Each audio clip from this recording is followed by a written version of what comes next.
Well, I think I'll kick things off. Does that sound good to the committee? Okay. Welcome, everybody. I think almost everybody here, but for those I haven't met yet, I'm Sue Galadowicz, and I'm head of Fisheries, Wildlife, and Conservation Biology. And I am delighted that we're all gathered here today. So welcome to the FWCB Spotlight for 2020.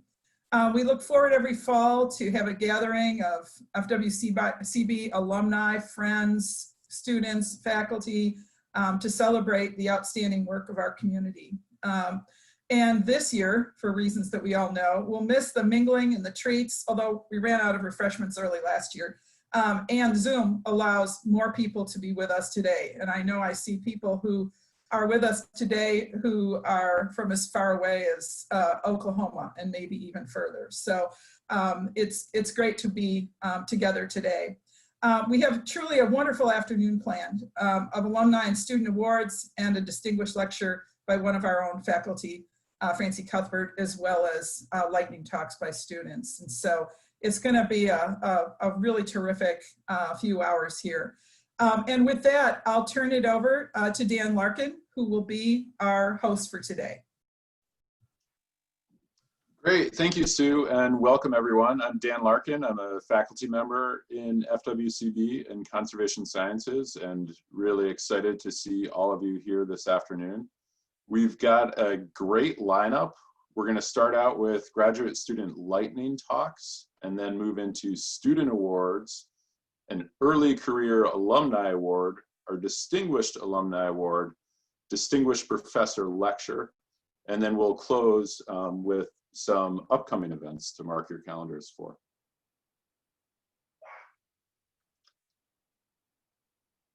Next, great.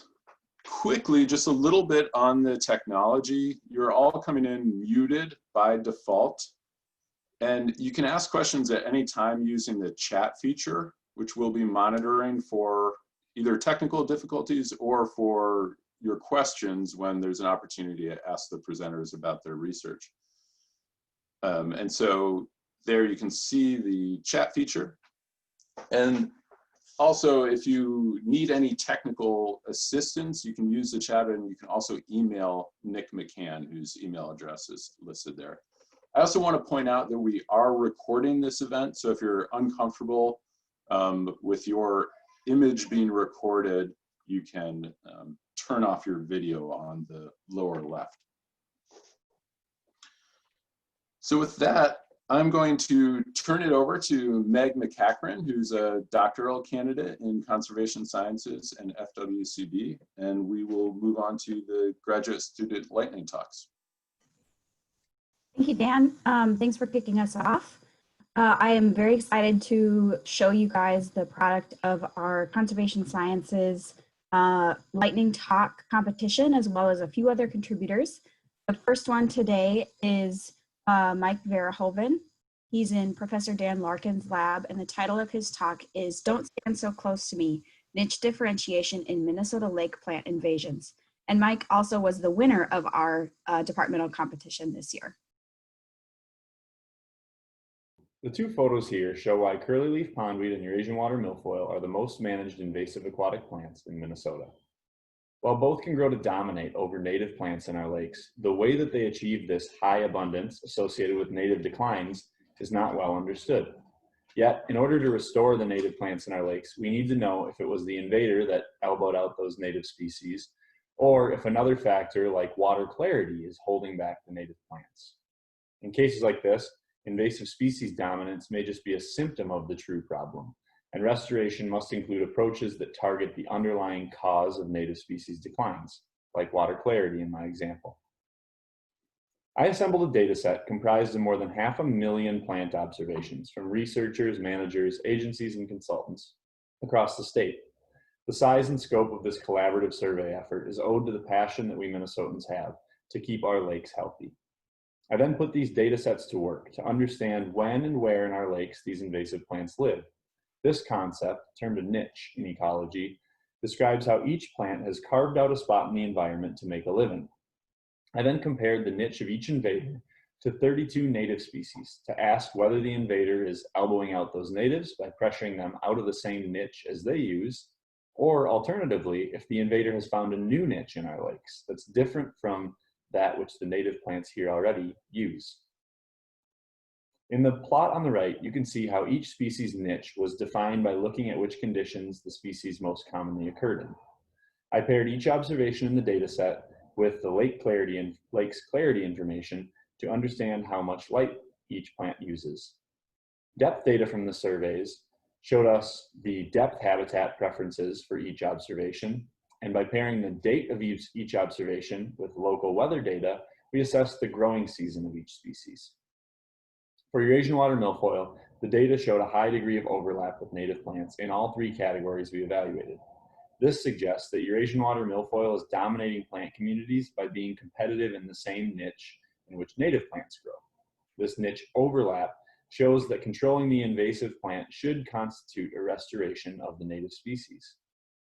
Curly-leaf pondweed, on the other hand, was most often observed in sites with lower light and deeper water than native species, and it had an earlier growing season. This tells us that curly-leaf pondweed is not becoming abundant in these communities by outcompeting natives, but instead, it's getting there by avoiding competition with them, using a novel niche. In the case of curly-leaf pondweed invasions, our data suggests that control of this invader might be treating a symptom, not the cause of native declines.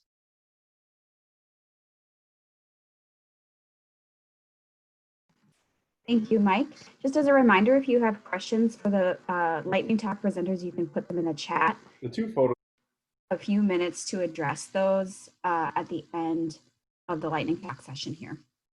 Next, we have Julia Leone, who is advised by Dr. Diane Larson and Dr. Karen Oberhauser. The title of her talk is To Burn or to Graze, How to Manage Grasslands for Butterfly Conservation.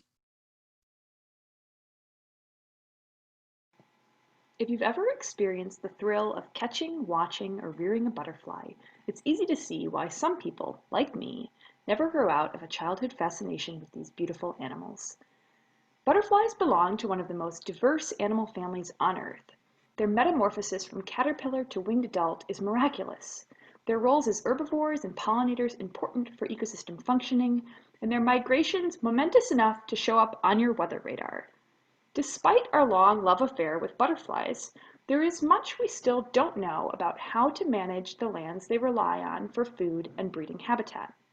This is where my research comes in. I study how land management in Minnesota tallgrass prairie and Australian tropical savanna impacts butterflies. This work is increasingly important for several reasons. Insect diversity and abundance are in decline around the world, with an estimated global decline of over 30% of moth and butterfly abundance. And we know that habitat loss, degradation, and fragmentation are substantial threats to biodiversity. In North America, at least 98% of the tallgrass prairie has been converted to agriculture or otherwise lost since the arrival of Europeans. The remaining prairie fragments require human intervention to persist. In the Australian tropical savanna, much of the landscape has been degraded through generations of fire suppression or overgrazing, also requiring human intervention. In both places, land managers are asking how they can manage the landscape in a way that promotes insect diversity and abundance.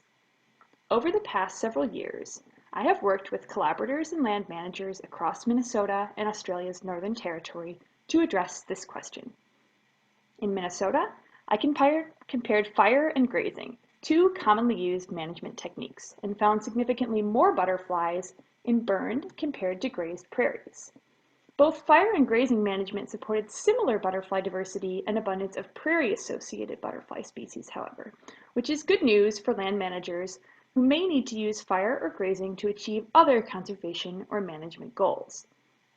In Australian tropical savanna, I compared butterfly responses to different fire regimes commonly used to manage the savanna.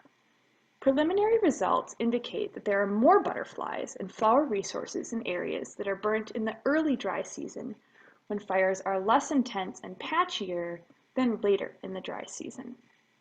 I also study how butterfly traits and food plant associations influence butterfly responses to management. This research will help pave the way for future conservation and management planning around the world so that instead of just loving these beautiful insects, we can manage and protect their habitat for generations to come.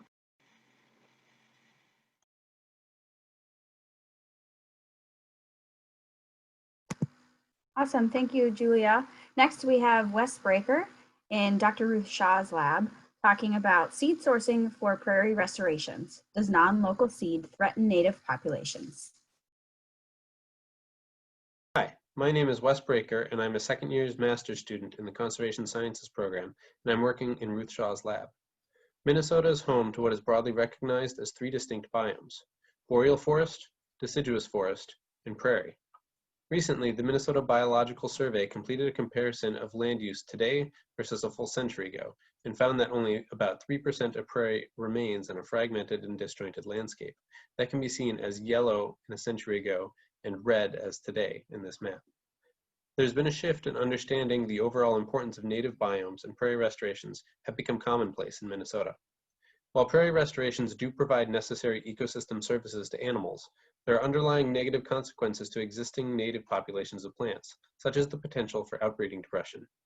It is well known that populations with advantageous traits for a specific environment may not be compatible in another environment.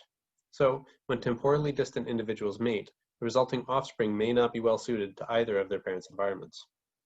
Unlike inbreeding depression, the theory of outbreeding depression suggests that genetic variation can have deleterious effects if the variation between breeding populations is too great.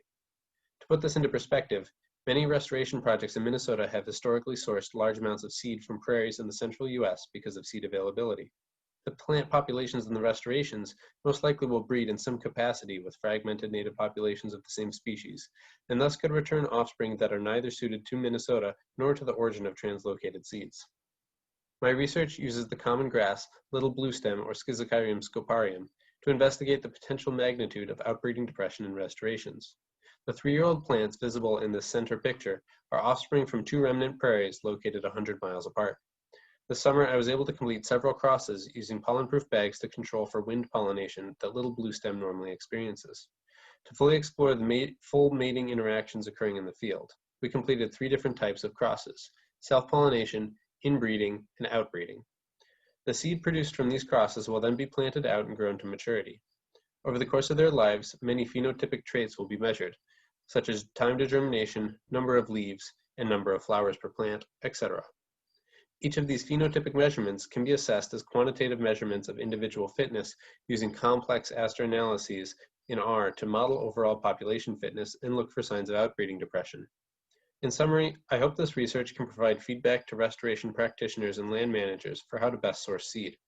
From this research, I hope to provide evidence for several potential scenarios, which are listed in this scenario planning schematic. I will let your eyes do the reading, but there is clearly work to be done to conserve remnant plant populations. I want to thank the Conservation Sciences Program and the Minnesota Environmental and Natural Resources Trust Fund for their support. Thank you. Thank you, Wes. Next, we have Tom Gable. He is advised by Dr. Joe Bump, and his talk is titled, "Wolves Alter Wetland Creation and Recolonization by Killing Beavers."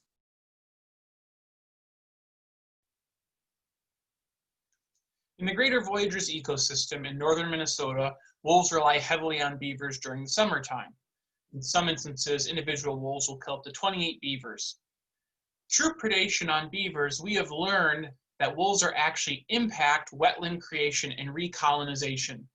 So in the spring and summertime, juvenile beavers disperse from the colonies they were born in. When they disperse, they are looking for a place to settle down where they can create a new pond or recolonize an existing pond that's been abandoned by beavers. When these beavers are doing this, they're highly vulnerable to predation because there's not a lot of water and they must go on land to get supplies to create the pond. When they do this, wolves frequently find them and kill them. By studying wolf predation patterns on dispersing beavers and looking at pond colonization patterns throughout the Greater Voyageurs ecosystem, what we learned is that when a wolf kills a beaver that has started creating or recolonizing a pond, that pond goes inactive immediately and remains inactive 100% of the time.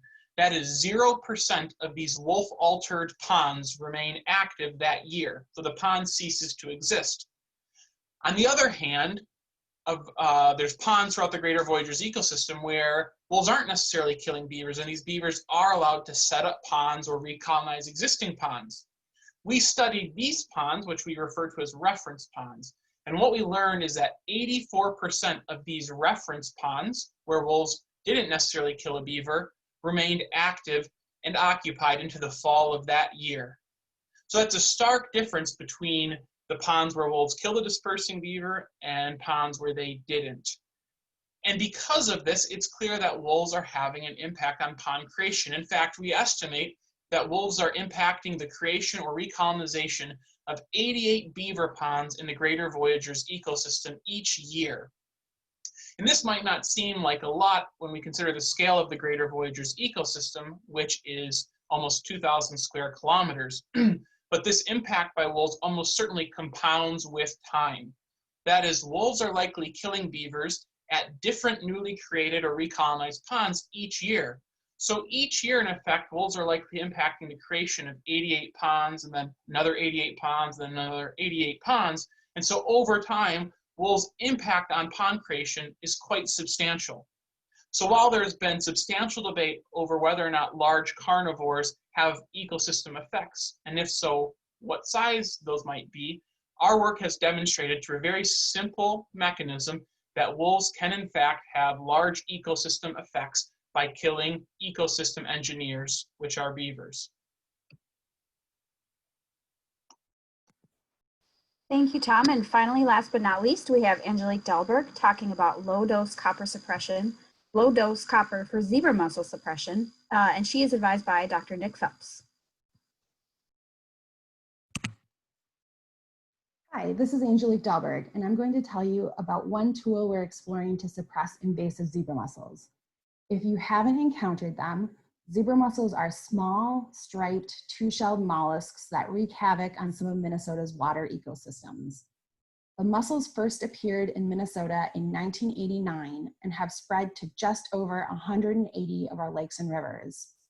They're a problem because they disrupt food chains and drastically alter habitats, making it harder for our native species to survive. Our research is investigating the use of copper to suppress zebra mussel populations. Copper competes with ions at the gill membrane to disrupt osmoregulation in fishes and invertebrates and is toxic to aquatic organisms at certain concentrations. This means that copper may be an excellent tool for reducing zebra mussel populations, but it may also have negative impacts to desirable native species. In 2019, we tested a copper-based pesticide in a bay in Lake Minnetonka and found that treatment effectively reduced zebra mussel larvae density, zebra mussel maturation success, and zebra mussel adult density. In other words, it was highly effective at reducing zebra mussel numbers. However, we also found some non-target impacts, including a reduction in zooplankton density and changes to algae productivity. Additionally, we think there might be sensitivity in at least one fish species. We observed reduced survival alongside elevated concentrations of copper in the tissues of fathead minnows. So while copper is a very promising tool for keeping destructive zebra mussels in check, we need to make sure that this method is also as safe as possible for the other aquatic organisms in the treatment area. We plan to further investigate copper impacts to zebra mussels and other species in 2021 and 2022 and hope to help find the lowest possible amount of copper we can use to suppress zebra mussels so that we can maximize zebra mussel control while minimizing any impacts to other species. Awesome. Thank you to all the students who participated. Several of the students, I think all but Tom, are present here.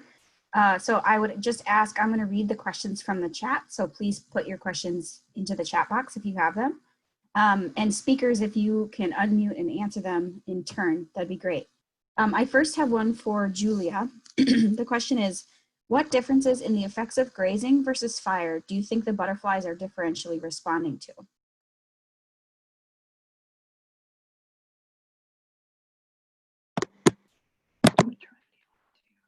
Oh, hi. That's a great question. Okay, so I think there's a few things going on. I would say that I guess I should say in our study sites, the sites that we had that were burned, specifically hadn't been burned for about 5 years.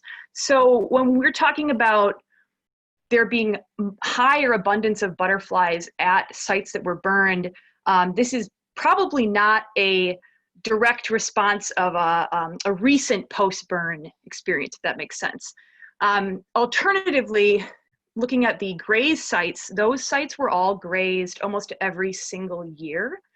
So we do have a higher recency and a frequency of grazed sites in that comparison. So we did not study and measure the actual floral resources at these sites, but observationally, I would say I'm inclined to think that the cattle grazing is actually having quite an impact on what floral resources are available at those sites. And there is quite a bit of research that does show that those burned sites are can increase floral resources, and that cattle can have a negative impact on decreasing that vegetation height. So that's one of my thoughts. I should probably stop talking about it so someone else can answer a question. So thanks for the question. We've got plenty of time, but thank you, Julia. Excuse me. Next is a question for Wes. The question is, how does climate change and potential future climate scenarios factor into your considerations for what is considered fit in Minnesota bluestem? That's a great question, and I'd say it's something I haven't entirely taken into account at this moment. Yeah, I think I'd leave it at that and say that I do need to do more thinking in terms of how climate change will affect overall fitness of plant populations in future Minnesota climates. Thanks, Wes. I'll leave the chat just for a couple more seconds here if anybody else has questions. You can also pop your mic on, but the chat is maybe a little bit easier to use.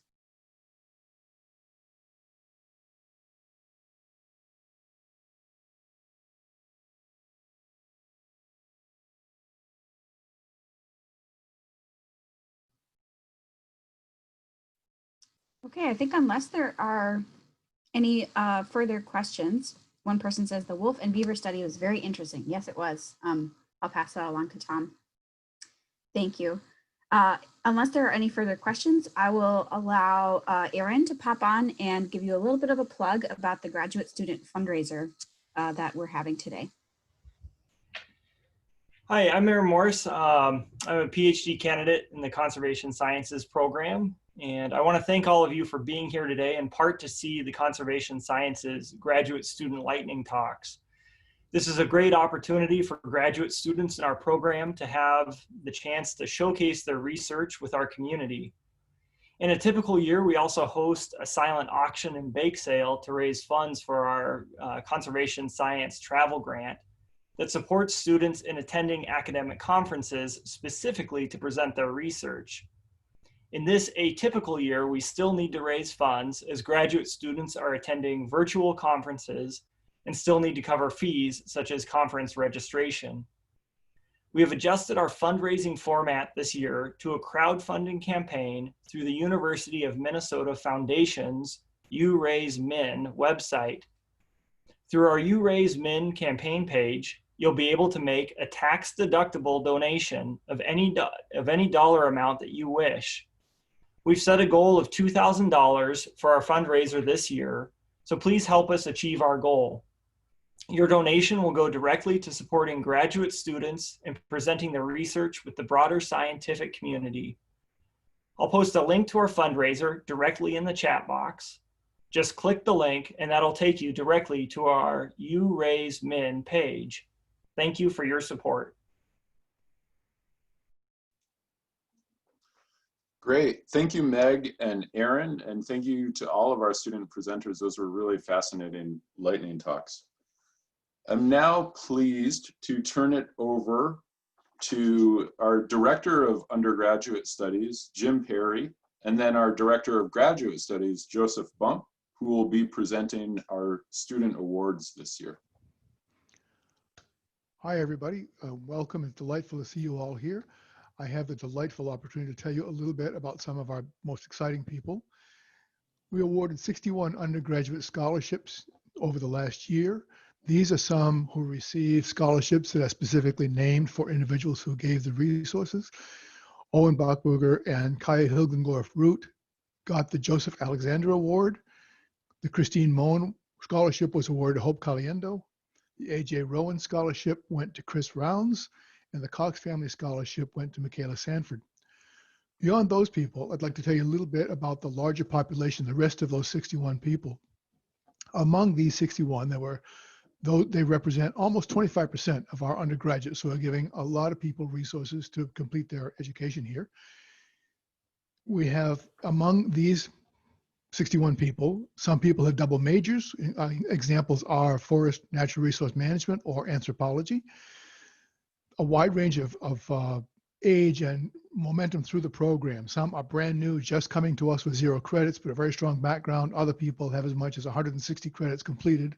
Most of you know that it requires 120 credits to graduate. So some people are so in love with us and this program and this life that they're staying here for far longer than appropriate, maybe not appropriate, necessary. A wide range in GPA. The average GPA is 3.7. That's not 37, although it might be. These are really good people.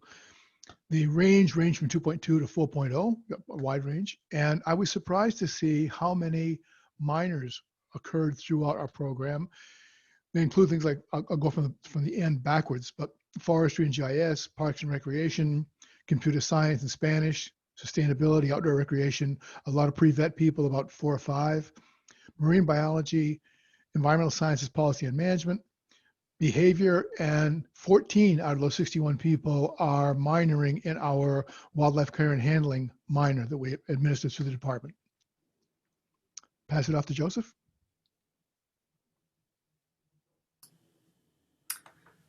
Thank you, Jim. Yes, good afternoon, everyone.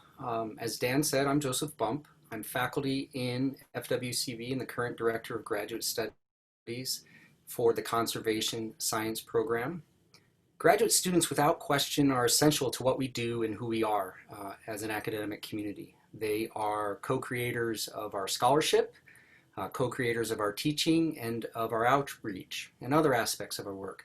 So they enrich both our professional and personal lives in so many ways. So I want to say first and foremost, on behalf of the Conservation Science faculty in the department and the Conservation Science faculty across programs at the university, thank you to each of all the graduate students. Thank you for your contributions and sustained efforts, particularly this year. We have excellent graduate students, and it's my pleasure to recognize awardees for different scholarships and funds from this past year. Each of these awardees went through an application process and demonstrated particular excellence or merit in their work and competed for the recognition and support of these awards. So the first congratulations go to Holly Kundal, who's advised by Gretchen Hansen, and she won both the Conservation Science Fellowship and the John Dobie Memorial Fund Award.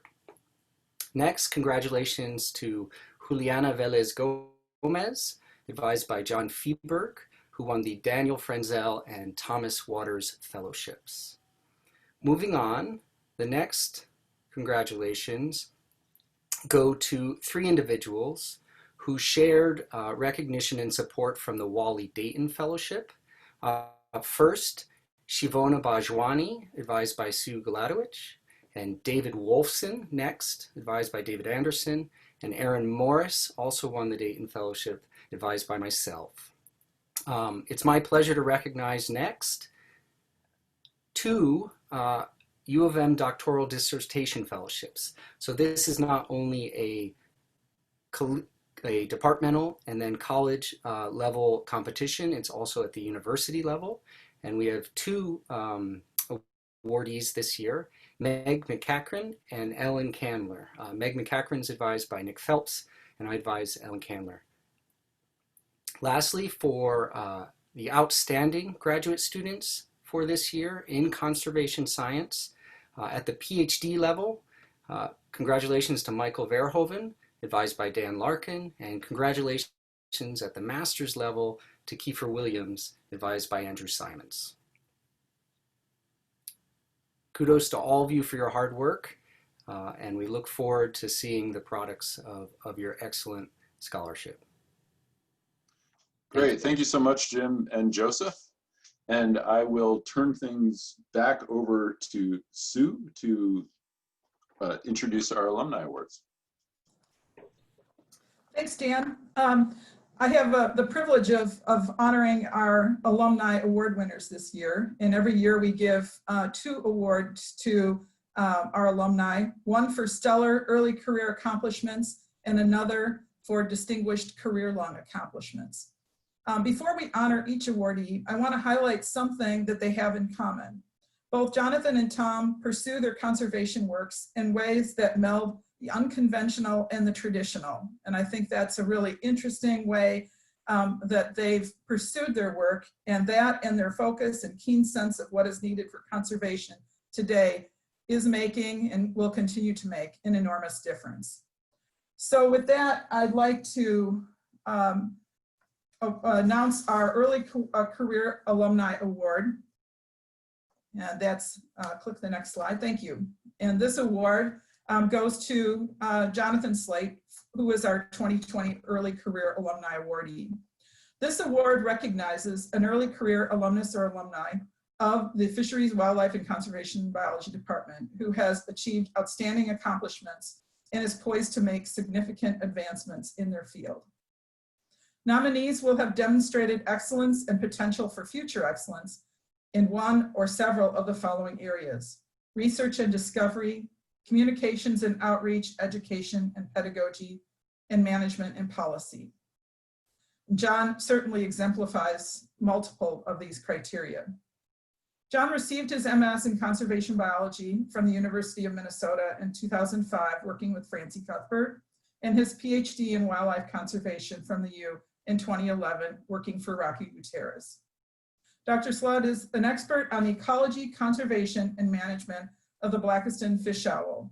This is a very large owl found in Russia and northern Japan. These animals are threatened by logging as they need large hollow trees for nesting.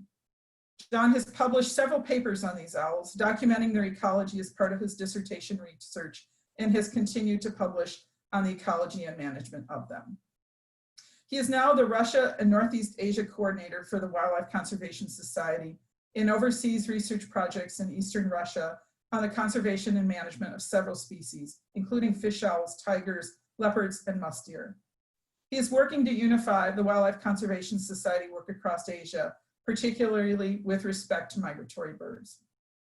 Jonathan is also a noted conservation writer, contributing to blog posts in the New York Times, Scientific American, The Guardian, and other media.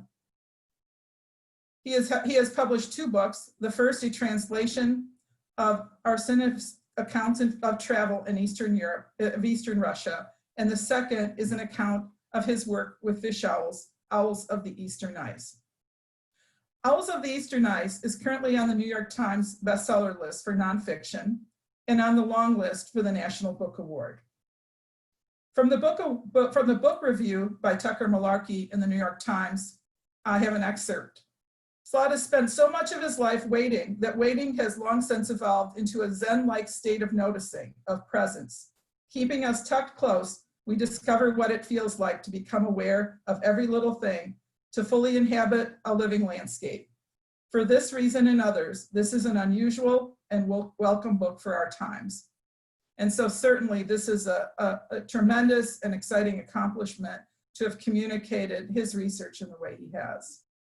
I want to note before I turn this over to Jon, Jon will be giving tomorrow's noon seminar, and visit the spotlight page for the Zoom link. And with that, I would normally, Jon, hand you a plaque, shake your hand, and I don't think there's a Zoom function for a sort of, virtual handshake, and we'll send you your plaque in the mail shortly. But now we've asked Jon to make some comments about sort of how he got to where he is today. So my hearty congratulations, and thanks for all the wonderful work you're doing. We're honored to have you as an alum. Thanks, Sue. I mean, it's quite the honor, of course, and I feel like I'm sneaking in at the buzzer for an early career award. I got my degree 9 years ago, but I am honored. Thank you. So I was asked to talk a little. Wait, don't do that yet. Is that actually the version you have? Because that's not the first slide I have. Can you just go back to see what the next slide is again? Okay, go back. Okay, so I was asked to talk a little bit about my graduate school experiences, and this is really just a general overview. And I will give more detail tomorrow about, I think, some nuances of international conservation and talk more about specifically the OWL project tomorrow at the Conservation Sciences Seminar. So this is really about kind of how I got into grad school and what I did when I was there and how the U supported me to get my degrees. So my background, I think, is a little unusual. I was a Russian studies undergraduate major with an environmental studies minor. I got that degree in 1998. And as soon as I got my bachelor's of arts, that was it. I was done with school. I had no more interest. I spent a year in Alaska, and then I spent 3 years in the Peace Corps in Russia. And when I was there in the Peace Corps in Russia, I realized that I did have more than just a passing interest in conservation. And I was really in a unique position to influence bird conservation in that part of the world. I mean, I had the Russian language skills, I had cultural skills, which are pretty important. I knew the forests and I knew the birds, but without an undergraduate degree in science, it's not all that easy to get into a science graduate program. I spoke to a number of schools. People said, great background, great project idea, get a degree and come talk to me in a couple of years. Which wasn't particularly helpful. So I feel like I got into the conservation biology program for my master's at the University of Minnesota through a little bit of a back door. I met a conservationist in Russia named Dale McKell, who I believe got a master's at the University of Minnesota and was as known Dave Smith and Francie Cuthbert for a long time. And so Dale he wrote me a cover letter for to Francie, saying like, look, Jon doesn't have the science background, but he has these other skills and can actually make a difference here. And so he essentially vouched for me, and so I got in. So next slide, please. And I do have to give Francie some credit because this is what I looked like walking in the door. So thanks, Francie, I appreciate it. All right, let's see what's next. Slide-wise, thanks. So my project with Francie was about forest birds, community response to selective logging in the Russian Far East. So this is a project that I brought to the university to do, and because I lacked the standard undergraduate science background, my first semester, my first year, I took a lot of undergraduate courses. There were classes where I was the only graduate student, maybe one of two, in the room, just learning some of this basic stuff that all you guys knew going into grad school that I did not. And then the fieldwork experience was great. I learned how to design a study. Next slide, please. Stayed in cabins in the middle of the Russian woods, and really got into understanding what a basic science project is like. Next, please. So, but I mentioned how I came to the university with this songbird project, and so a limitation of showing up at a school with an idea is that it's not necessarily funded. And turns out that projects about songbirds in Russia don't really attract the attention of large donors, and so it was really difficult to fund that work. And when I wanted to continue on for a PhD, I was interested in looking for something that, quite frankly, was easier to find money for, and something more charismatic. And it's awful that charisma drives some of the funding streams in our field, but it's true. And so this was the species that I ended up deciding to do the PhD project on, the Blackasun's fish owl. Next, please. So and really and this is what I wrote the book about, the owls of the eastern ice. It's kind of it's the concept of a project, it's the research questions, it's the field work, it's the data analysis, then it's the conservation action based on those results. I got a lot of Minnesota support during this project. Next, please. Which has started out, between my master's and my PhD, my new advisor, Rocky Gutierrez, sent me out to California to work on a California spotted owl project to get my first taste of working with owls, working at night, and really understanding how a sophisticated research project works. Next, please. I also got a lot of support from the Raptor Center. I talked to Julia Ponder and Pat Reddick there, described the project, what I needed to do. I had no real experience in safely capturing, handling raptors, or taking the measurements, or certainly putting on tags. So on the left there, that's a VHF transmitter harness. So I was able to, the Raptor Center let me spend a number of time there working with their employees, working with their volunteers, learning how to grab birds, learning how to draw blood, and learning how to put on these transmitters. And you with great horned owls who did not like me very much at all. Next, please. And these were skills that translated 100% directly into the graduate project of banding fish owls. Next, please. And putting on transmitters. There's a, you probably can't really see it, but there's a little GPS backpack on that fish owl there. Next, please. And Rocky came over for my single summer field project, helping me with collect data on fish abundance in the rivers that so basically prey for the fish owls, and also collect data on nesting sites. And here he's using a homemade red deer bugle, which is made out of rolled birch bark to try to attract an elk during the rut. Next, please. And I can't talk about Minnesota support without mentioning Andrew Simons, who gave me a curatorial assistantship at the Bell. Now, a significant problem with my schedule was I was always in Minnesota in the fall semesters for my owl work, and was always in Russia for the spring semester. So I couldn't really do a traditional teaching assistantship because you actually have to be there to do teaching. So Andrew was kind enough to give me this curatorial assistantship, which I then worked off in the summer months when I came back from the field. And not having financial support is pretty important. So my thanks for that. Next, please.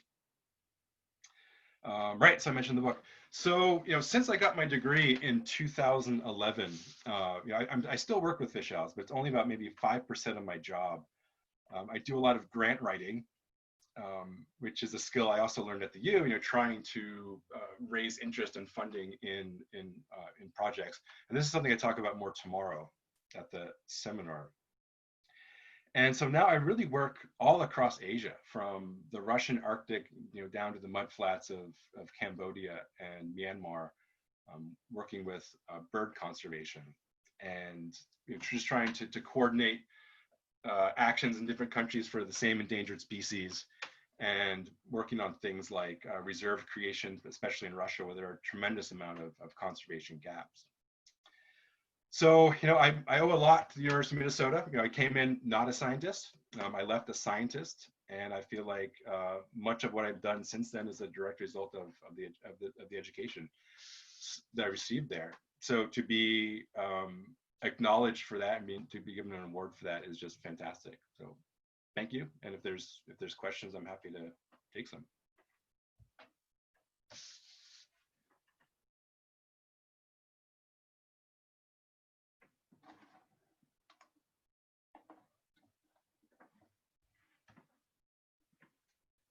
Are there any questions?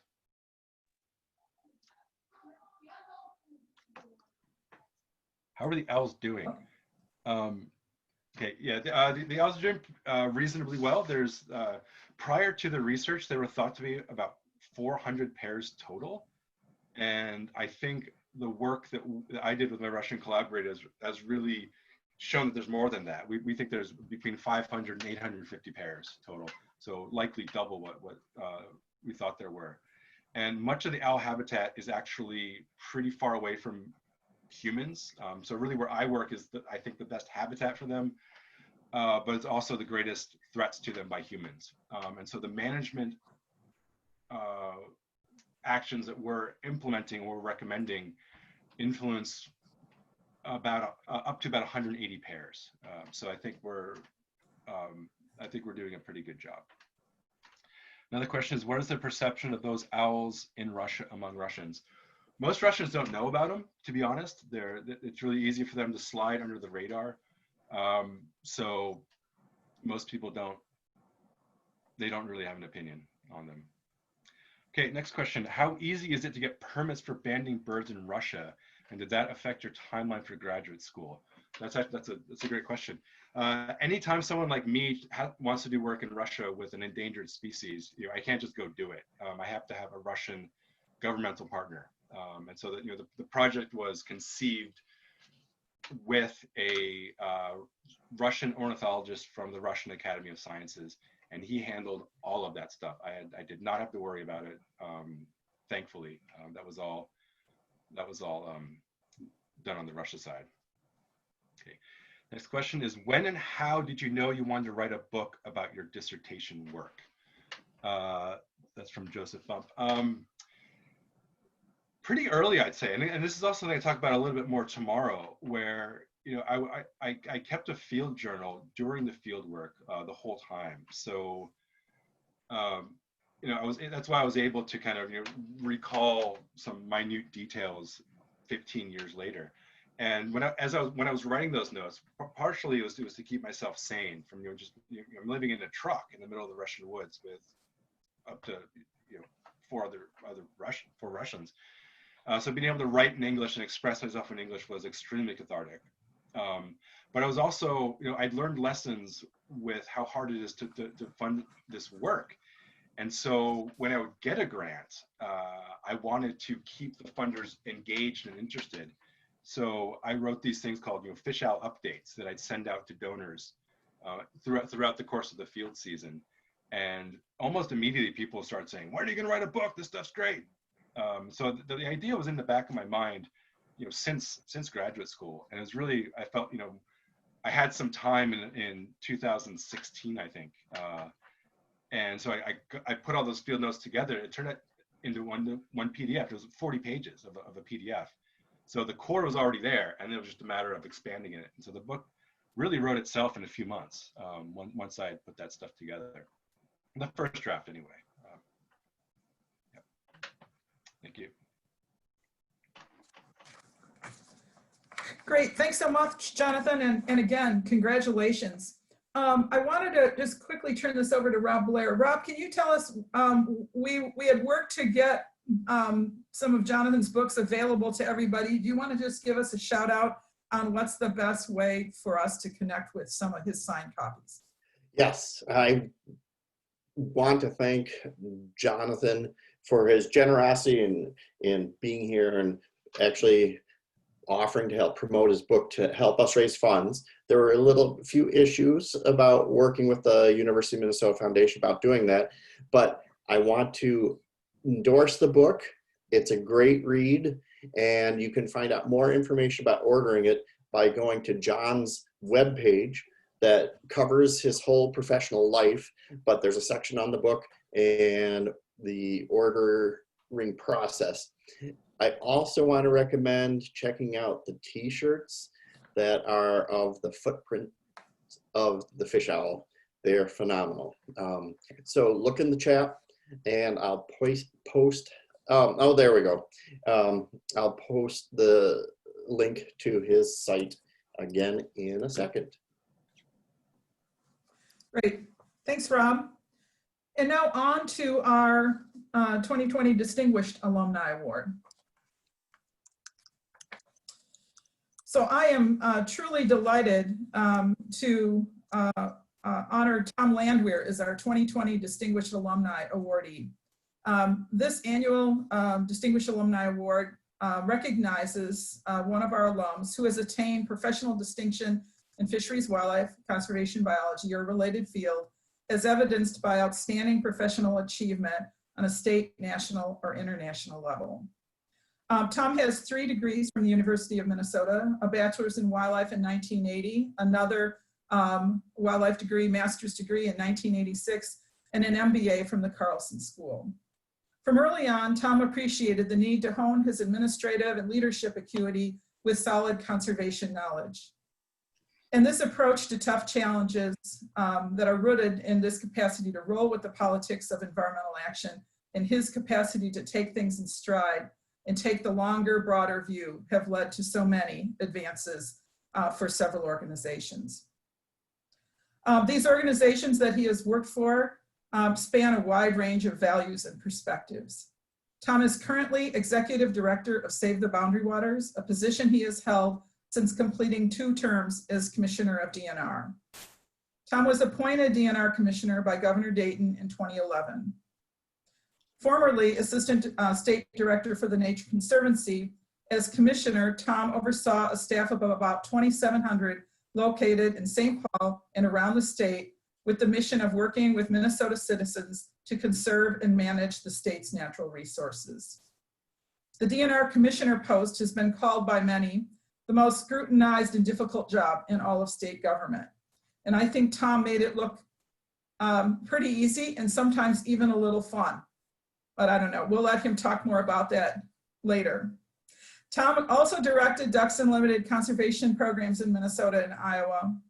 And previous to that, he worked for DNR from 1982 to 1999, primarily with the Wetland Wildlife Conservation Program. Tom has also served as an elected official for the Shoreview City Council, and for FWCB, he has served as an adjunct instructor, and of course I now teach wetlands, and as chair of the advisory board for the Minnesota Aquatic Invasive Species Research Center. And I can attest as the previous director of MACER, his role as advisory board chair at a very crucial time in MACER was incredibly important to making sure we had a sound launch of what is now a very successful center. Tom has too many signature achievements to fully account for today. Some of these though that I wanted to note was his work while DNR Commissioner of accelerating grassland conservation and restoration through the launch of the state's prairie plan and pheasant plan, which is why I picked out a nice pheasant picture for us today. And also for creating a new dynamic for aquatic invasive species management in the state, which fundamentally changed how DNR and the University of Minnesota work together and the support they receive to respond to AIS threats. He was also central to improving groundwater protection in Minnesota and the state's Minnesota buffer law that reduced impacts to lakes, rivers, streams, and wetlands in the state. He's also responsible for some of the aggressive response to the Mille Lacs Lake walleye fisheries decline, which I recall, Tom, and you'll have to tell us more, earned him his own collectible card for closing that fishery. He showed me that card and I was looking online to see if I could come up with a replica of it. And I know that was one of the things you were really proud of. So maybe you could tell us a little bit more about that in a moment. He seems eager to do that. And also the myriad of tough decisions that you make as a DNR commissioner, including many crucial regulatory decisions, which are individually not often heralded, but collectively can have a huge significant influence on the quality of Minnesota's environment. I want to note before I turn this over to Tom that he'll be giving the noon seminar on October 9th. And so see the spotlight page for details on that. And then also I want to note that in the very small intervening time between his job as DNR commissioner and taking on the Save the Boundary Waters, he also published a book, which you'll see listed here, Hunting Adventures on the Minnesota Frontier. And we should put a link on our spotlight page for that and make sure you can grab a copy of that. And so Tom, as I noted before, I wish there was a Zoom version of handshake because I'd love to give you a hearty handshake for all of your accomplishments and also for having us honor you as one of our distinguished alums And then also, I'd love to hand you a plaque in person, but we'll have to ship it to you through the mail. So, now we'll turn it over to Tom and have us share with us stories of how he got to where he is today. And maybe if we're lucky, he'll tell us about that collectible card. Well, thank you so very much, Sue. It's a real honor, real pleasure to be receiving this award and to be here with you all today. I pretty much think you told my whole story. I could probably just take questions now and call it good. I think it'll all be downhill from here. But I better, since I already prepared these slides, I better go ahead with them, and I'll ask Nick to flip to the next one. I think, I was impressed when Jon talked about his career trajectory. It perhaps is true that many of us in this field have a very unusual career trajectory, and I'm going to talk a little bit about mine, but mine was not quite as exotic, perhaps, as Jon's. I hope it's still interesting, but I realize it's one of those things that, when you take time to look back, which you do when you are nearing the end of your career rather than at the beginning of your career, you realize that to the extent that I was successful with things, it was really the work of multiple people collaborating with that. And much of that really originates back at the University of Minnesota and some of the professors that I interacted with when I was in school, and I'm happy to tip my hat to them in a moment. It's fair to say that in my case, my time at the U truly was life-changing. It really was an inflection point in the trajectory of my life, and it was not anything I could have imagined when I was young or even when I was a teenager.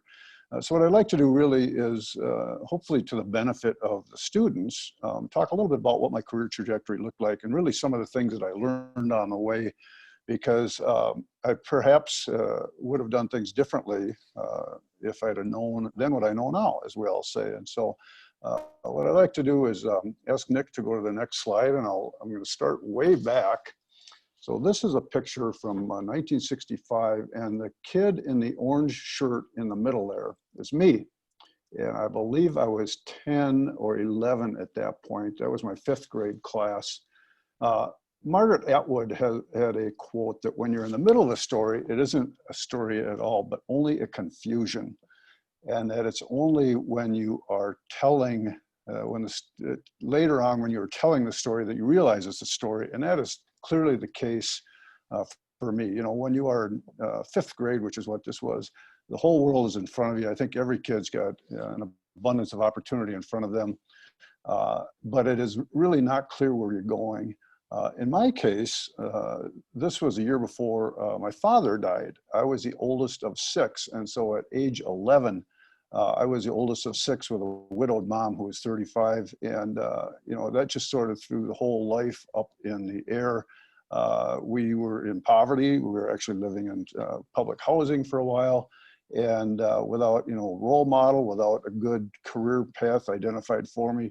It was, I spent many years in my teenage years kind of floundering and looking for direction. And so in retrospect, it was not at all clear to me what my future looked like. And it would have been very easy for me to go in a completely opposite direction that would have not nearly been as satisfying or productive as I think it ultimately was. Nick, the next one, please. And so I have to think of Chris Rounds when I look at this picture. That's me on the right, believe it or not. That's my hair. And Jon, it looks a lot like you when you were heading off to Russia. This was back when long hair first became fashionable, believe it or not. But I was also, this was also my first year in college. I really did not have, like I said, a lot of career, or a lot of goals, a lot of career goals early in life. I grew up in the cities. There's a lot of ways you can go off the rails in the cities, but I was very fortunate that I found some friends who were interested in the outdoors and found out they really loved the outdoors. And so did not at the time know that there was perhaps a career opportunity there. If you think of the old Outdoor Life magazines, they show somebody standing at the top of a fire tower looking over the mountains with binoculars. That was kind of my idea of conservation. I actually enrolled right out of high school for a year in the forestry program at the U. I decided that forestry was not my thing. I dropped out for a couple of years and did hard labor, really. And at that point, after a year or two of that, I also found out that there was a fish and wildlife program at the U. Decided at that point I was either going to work hard labor my whole life, or I was going to use my brain instead, and enrolled in the Fish and Wildlife program at the U. And that really was an epiphany for me, and really an inflection point in my life. Next slide, Nick. And much of the credit really goes to somebody whose name was mentioned before. This is Dr. Dan Frenzel. He was the undergraduate advisor when I started at the U. This would have been about 1976. I concluded that there were going to be more jobs in fisheries than in wildlife. I don't know why I concluded that. And so I started on the fisheries track. And, you know, in consulting with Dan, he said, you know, you should go for what you like. And so I really wanted to go in wildlife. And so I did, and had just an amazing set of experiences at the U. You know, I found out that I really thrived in this environment. I found people who shared my values. Joseph Alexander is one of the scholarship programs there. Joe was a commissioner at DNR. When I was in school, I saw him at a presentation. I thought, I really want to get a job at DNR at some point.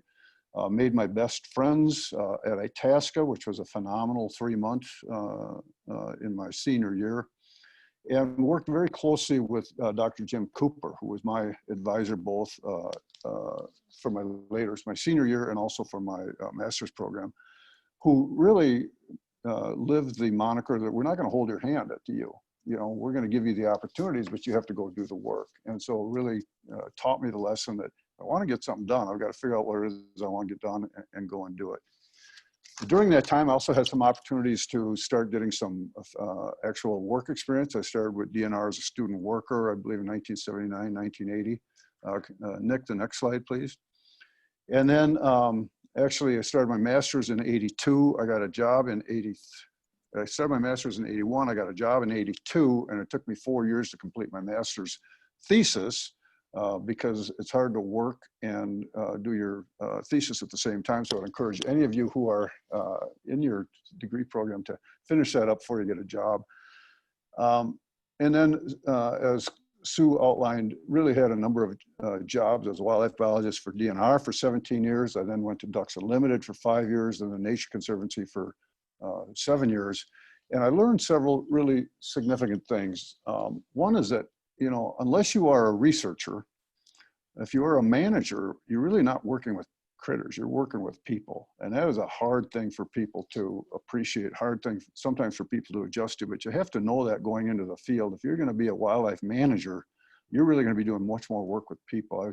I envied people like Nick holding on to an owl. The only critters I ever held were geese, because we got involved with the nuisance goose control programs. We'd round them up in the cities and ship them off.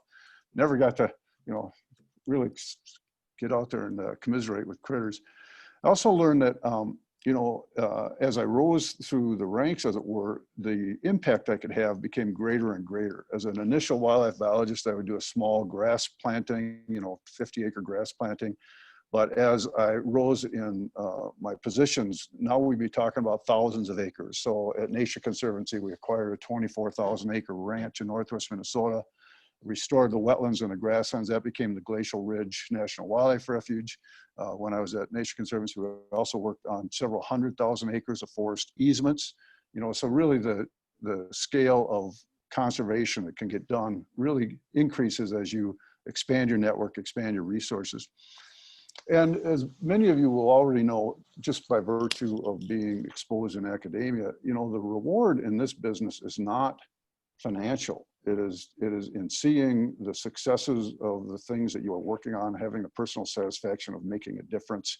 When I got my MBA, I was tempted to either go into money management or conservation. I realized my heart was in conservation, went that way.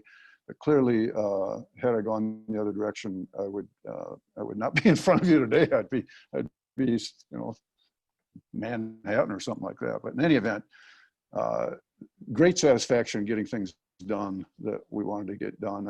I learned as well that in order to get responsibility, you have to take responsibility. In other words, you have to really identify where you want to go. You have to make yourself responsible for achieving those goals.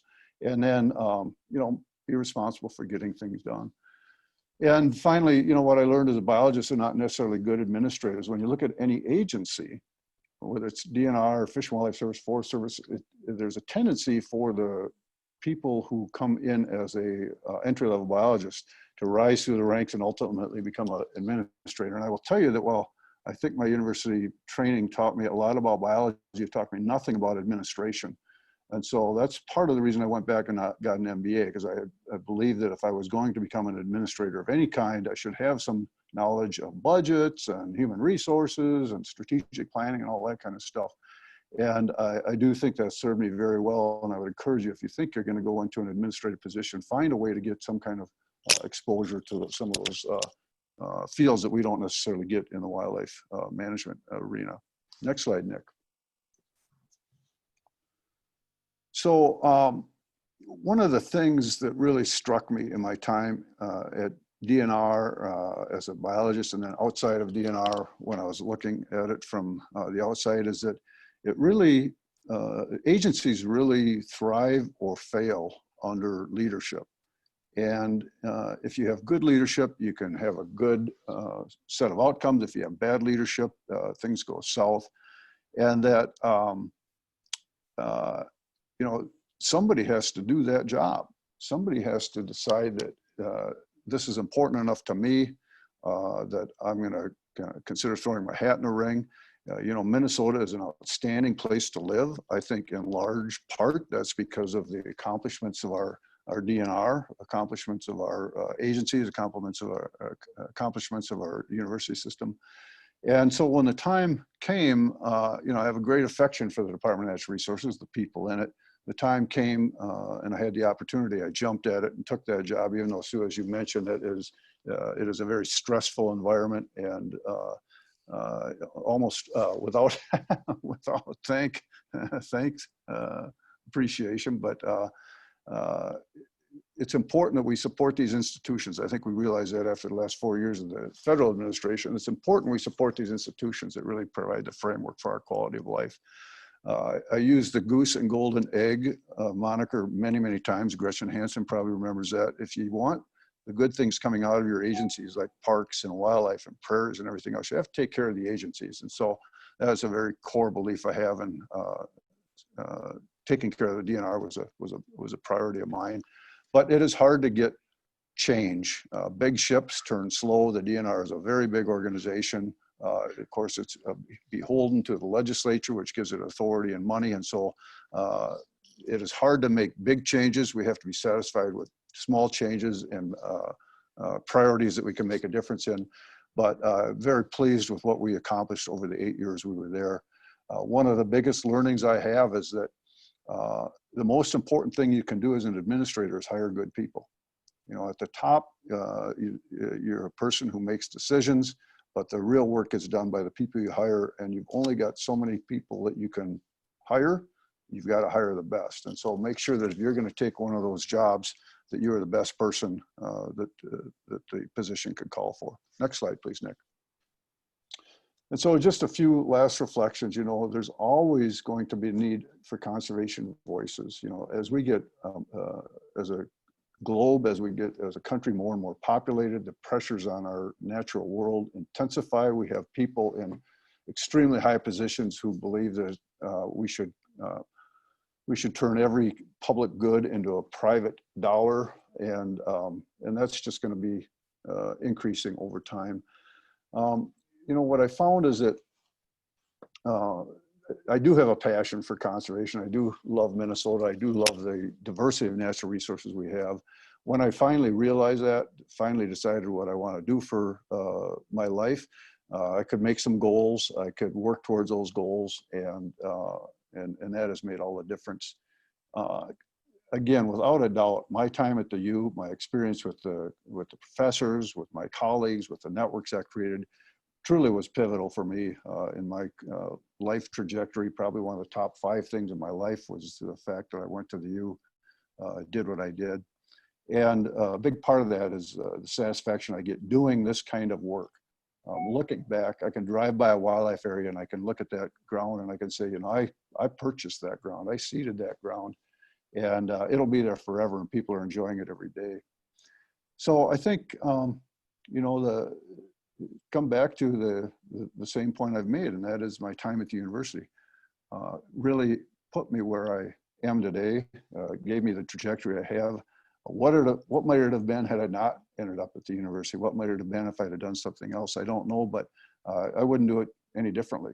And I would implore all of you to recognize the opportunity that you've got with the university, with this program, to really make a difference in the world and make this a better place to live, because we need all the help we can get.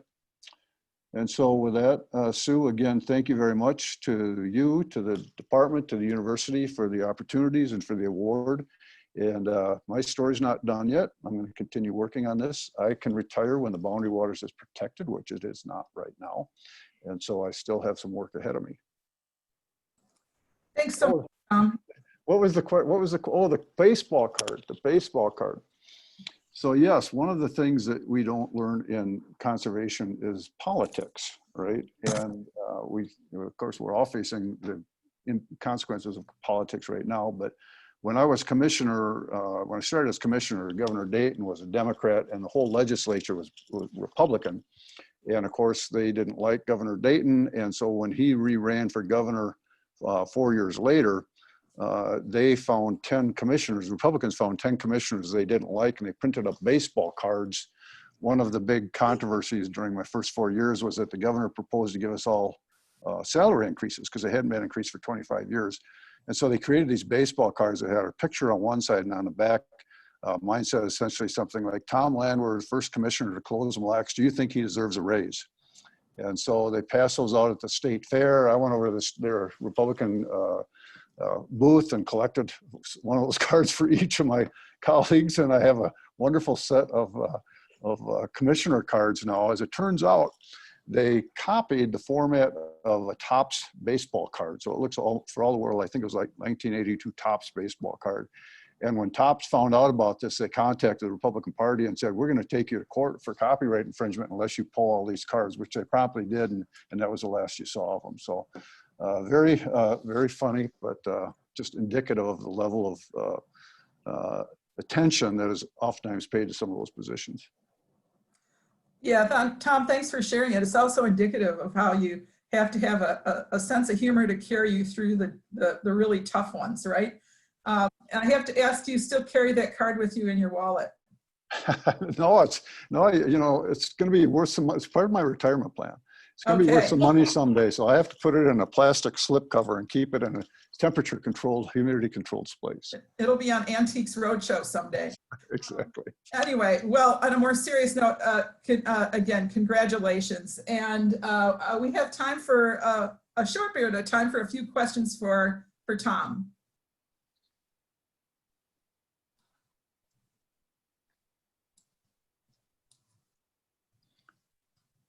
I was delighted to hear some of the names mentioned, people from, you know, when I started. I mentioned Joe Alexander was a commissioner at the time. He actually, one of the presentations I saw from him was why the state should not, or why the federal government should not put the wolf on the endangered species list. And so that was about 1976. And of course, here we are today, the wolf is still on the endangered species list, but it was a very interesting exposure at that point in time to a student to learn about some of the management challenges that a state agency faces. We have one question that came in. Does BWCA protection appear within sight?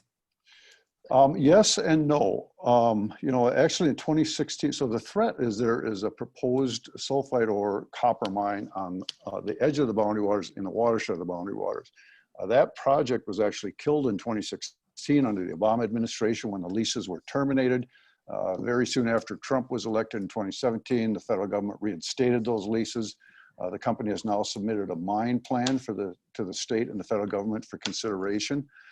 In a normal situation, they would be moving forward with the environmental review and then subsequently the permitting. Actually, just yesterday, Representative McCollum passed a bill through the Natural Resources Committee in Congress that would give permanent protection to the Boundary Waters.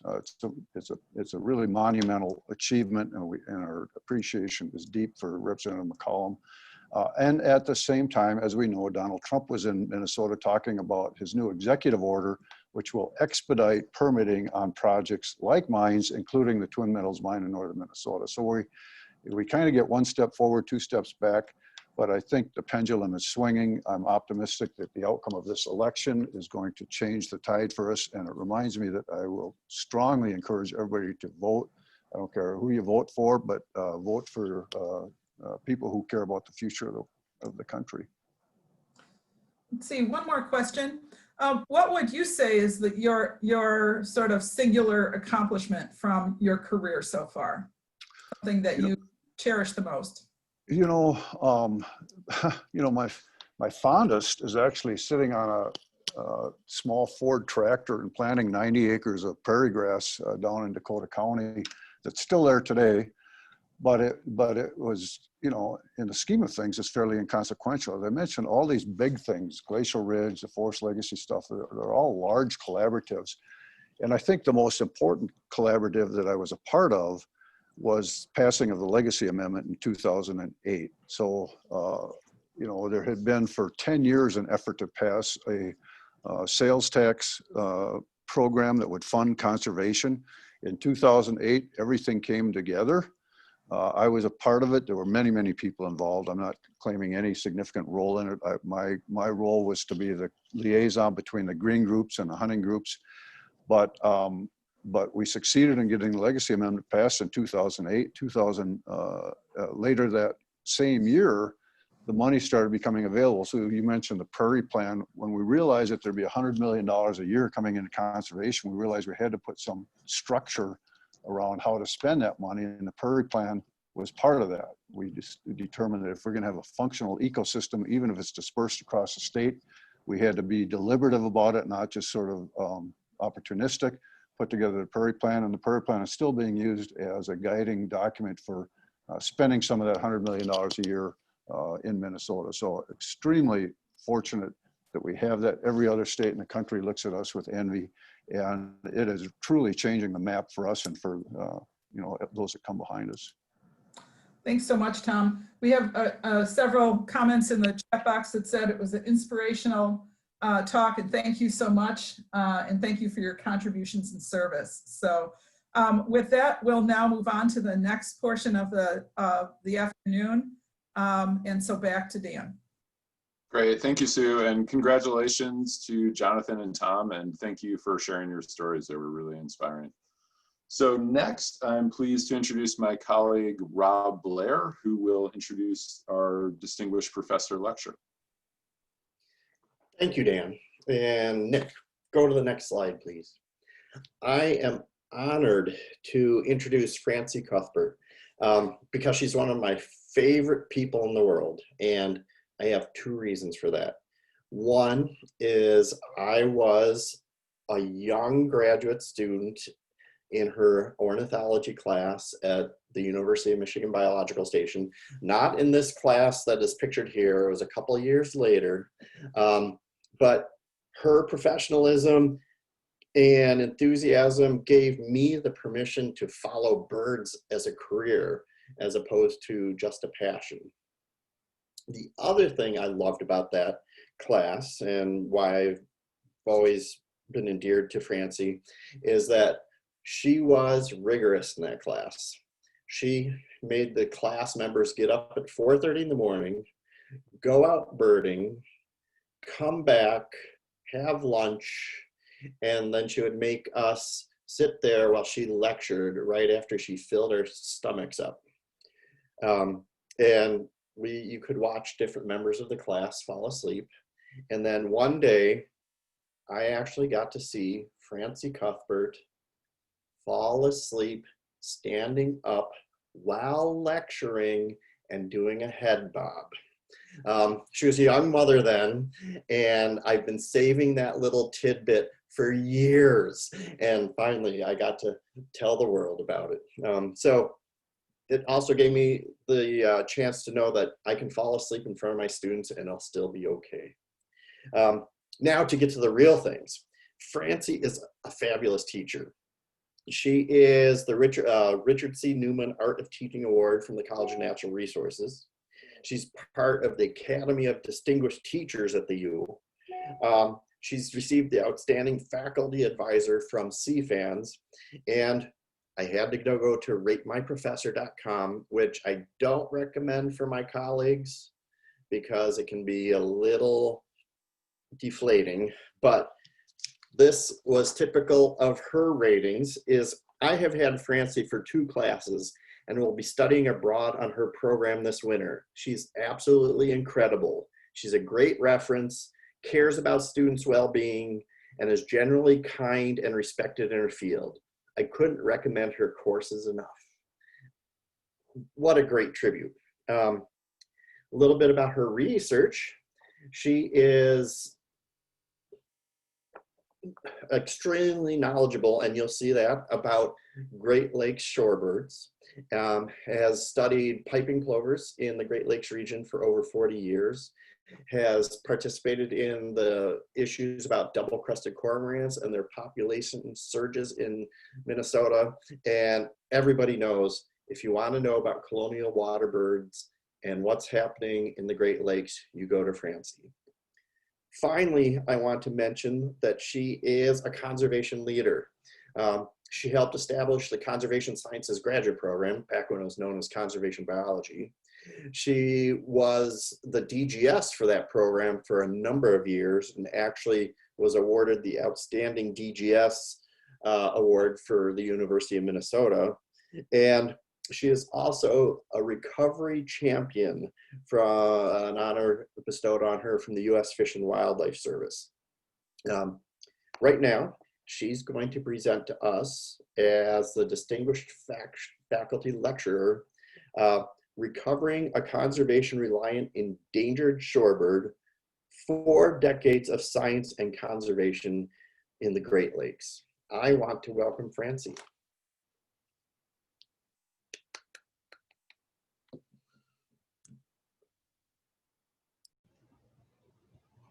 Well, thank you very much, Rob, for your very generous introduction and humorous as well. I feel very lucky to have had you as a student so long ago. You never know what path in life students will take, and you've taken one that makes me very proud. So good afternoon to all of you, and thanks for your interest in my presentation today. As you can guess, it's not easy to condense about 4 decades of work on piping plovers into what was supposed to be 40 minutes, and now I think it's less than that.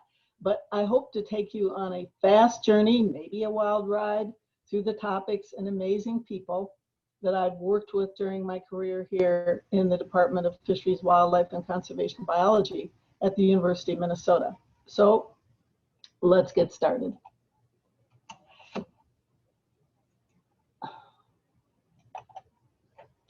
I have several goals that I'm going to cover during the presentation. First, a brief review of natural history of the population. I'm going to identify some recovery actions, provide research examples, evaluate recovery progress, and maybe most important, really celebrate the University of Minnesota contributions to plover recovery through the many people I've had a chance to work with. The piping plover is the only shorebird that's on the U.S. endangered species list, Great Lakes population only.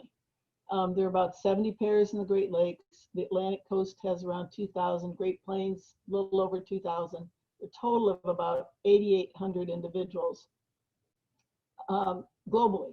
And this small inserted map shows where birds are currently nesting in the Great Lakes. Whoops, not too fast.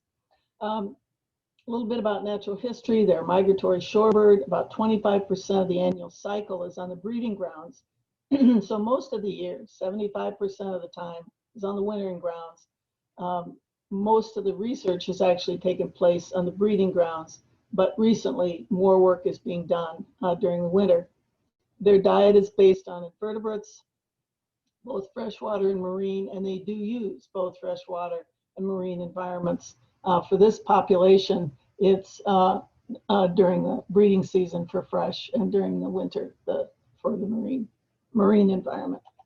They nest in the ground. They make a nest. It's a shallow scrape lined with little pebbles, clutch size 4 eggs, incubation slightly less than a month. The chicks are precocial like a young duckling or domestic chicken.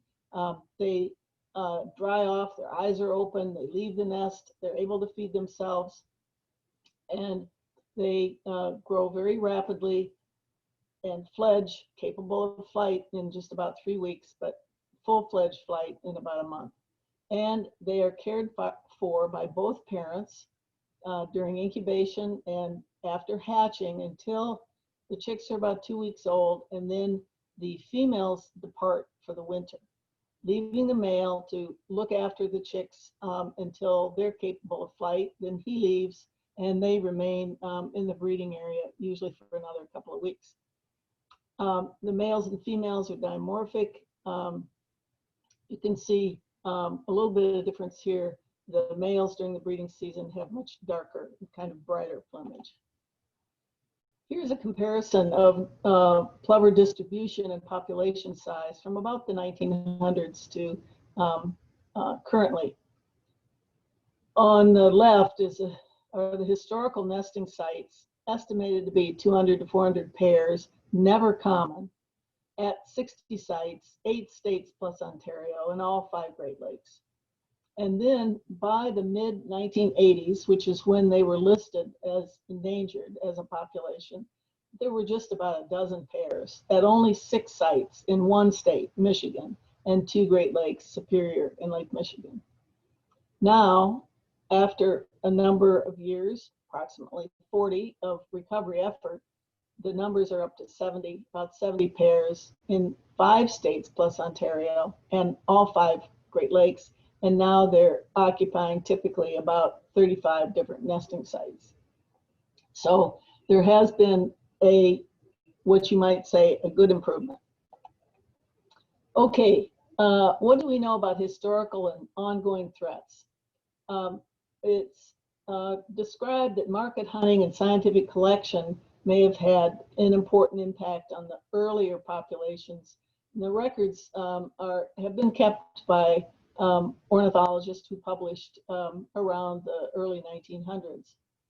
And also public recreation was just being established. The really fine beaches in the Chicago area and up the Lake Michigan shoreline went from, basically private or maybe state ownership into formal beaches. And that's where the birds were nesting. That's where people wanted to go. And that's where a big conflict started then and still goes on today.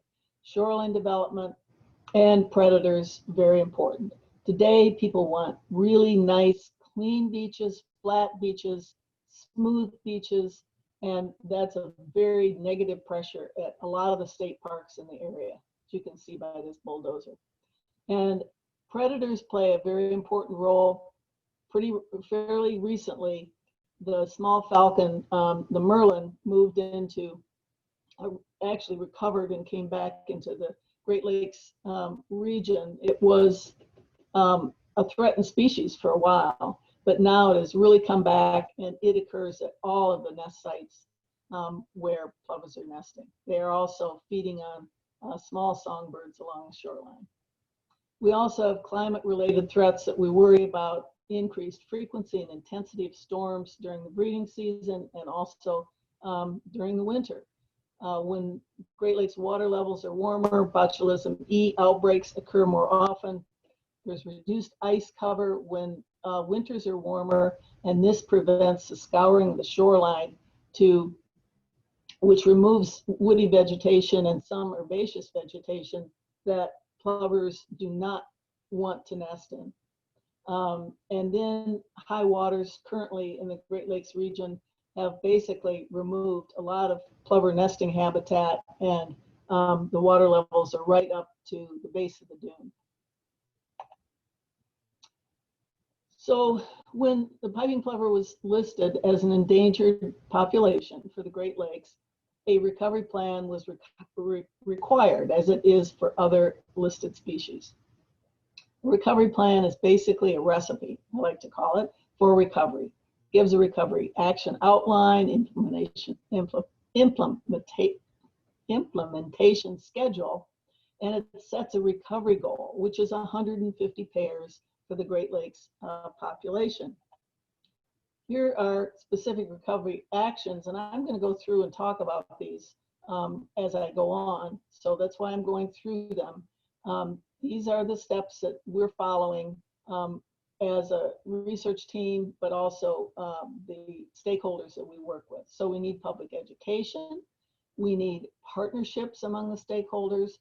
We need to conduct scientific research to facilitate recovery, specifically maximizing survival and fecundity through protection and habitat management, and this takes place over the entire annual cycle. We needed to identify and protect migration habitat, develop emergency methods to prevent extirpation, and finally to evaluate progress towards recovery. What's recovery all about? Ensuring as many eggs, chicks, and adults as possible survive to contribute to future population growth and sustainability. Ultimately, the goal is removal from the endangered species list, but that takes time and it has to meet certain goals before that can even be considered. 150 pairs in the Great Lakes, nesting pairs, 100 in Michigan, 50 in other states, held there for 5 years, and also 1.5 chicks fledged per year per pair. And this, I need to remind you, is the goal for the U.S. Endangered Species Act, not including Canada. And when we talk about our numbers, I said about 70, that includes about 10 pairs that nest in Canada. So really, we're not as far along in terms of the ESA as it appears. So we, of course, need to think about societal benefits of plover recovery. For most people who go to the shoreline, go to the beaches, they have never seen one of these birds. They don't know what they are. They have no idea why they have to keep their dogs on leash, why they can't go wherever they want, why they can't have fireworks, why they can't build on the beaches, and so on. Well, plovers serve a number of very important functions. They protect other species, other rare coastal species, plants and animals, and physical features as an umbrella species, because they're the highest ranking endangered species in the Great Lakes region. They contribute to coastal conservation. Knowledge of them engages the public in conservation. Nothing could be more clearly demonstrated than the single pair of plovers that returned to the Chicago area to nest right in the middle of Chicago on one of their beaches for the first time in multiple decades, 2 summers ago. It galvanized the public, and they learned tremendous amounts about conservation in birds. New knowledge is transferable, and ultimately protection of the coastal shoreline protects coastal ecosystem services.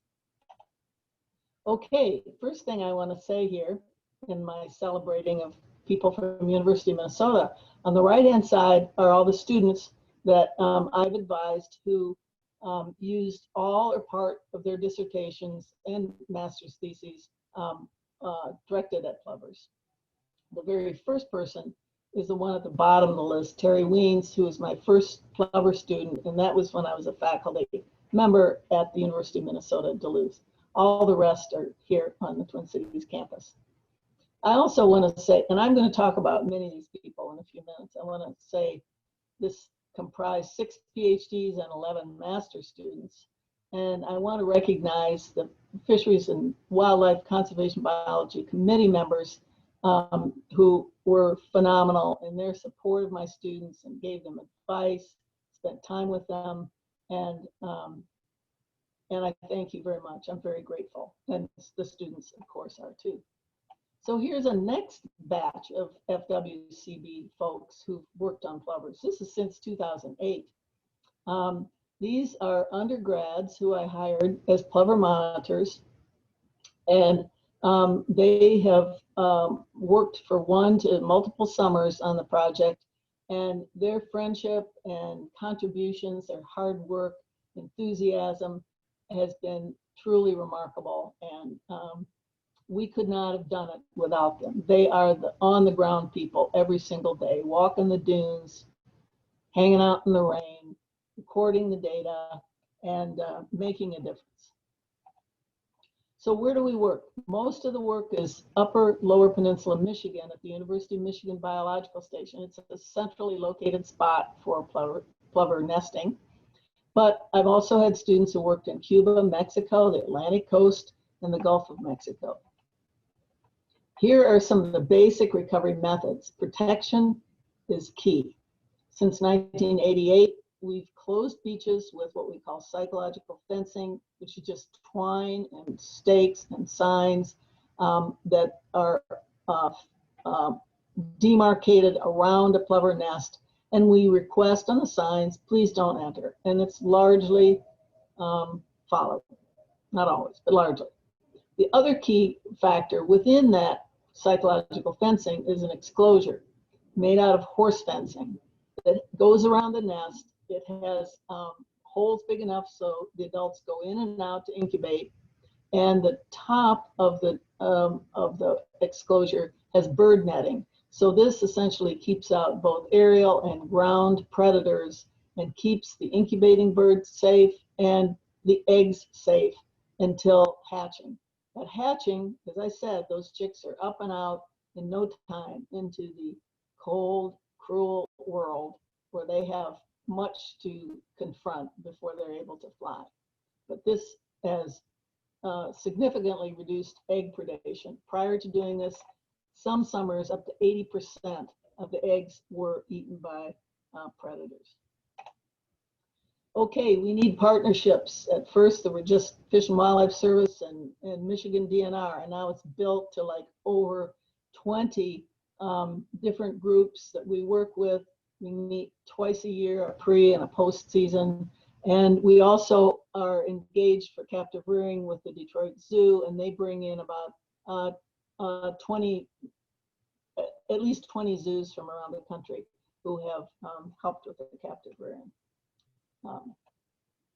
Monitoring, this is really what makes the difference. So we have a University of Minnesota monitoring team, which essentially works around the state of Michigan, but there are monitoring teams in the other states. We have a training session in the spring, and people, if they've not already had experience, they learn how to put up the exclosures, how to record data, how to read bands, and are the daily on the ground people who are making sure, doing their best to keep the chicks alive. Banding has been critical. Since '93, when we started, more than 700 adults and about 3,000 chicks have been individually banded, and in a typical season, more than 90% of the adults can be recognized as individuals, and up to 100% are recognized as individuals of the fledged chicks that are banded. This is, you know, what you see. People said they had a lot of bling, a lot of jewelry. The orange flag on the upper leg means Great Lakes. So the other populations have different colors. And we ask people to report bands to plover@umn.edu. You'll get a response, get some info on your individual bird, and then this information gradually makes its way to the federal bird banding lab. And this has been very successful. You just Google report plover bands and you'll find our email site.